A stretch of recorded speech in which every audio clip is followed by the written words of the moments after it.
Москвага келдим, зиярат кылгам. Айкөл Манас. Москвада жүргөндөр билет, именно Айкөл Манас деген спорт клубту көбү билет.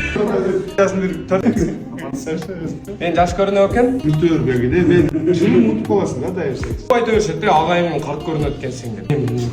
Расына эл айтсын. Өзү айтсын эле. Эл дайым айтып жүрөт, дагы айтсын. Биз Москвада 10 жыл жүрдүк а башта. 2010дон 20га чейин жүрдүк. 2013-14төн залга бардык. Эми Москвада билесиң, ата-эне жок, каалагандай жүрмөй да. Бирок агай бизге Камчы жейтиңер да, тура жаман жүрүшсө камчы жейт. Зато мына Кудайга шүгүр азыр иштеп элге кызмат кылып. бир косяк кылып койгонмун, анан келип урган бир видеосу бар, киргизип коебуз. Bir kasak direkt çekersin. Odan keyin nerede kamçı çekersin. Ооба, кыскасы. Көпчені, бирок жаман болуп атат. Ооба, өтө туура кабыл алдык. Убагында эмне көрүп атат дейт элек, көрсө түзүргүлөө дейт экен эле. Москвада жаман жүргөндүн көбү камалып кетти негизи. Биз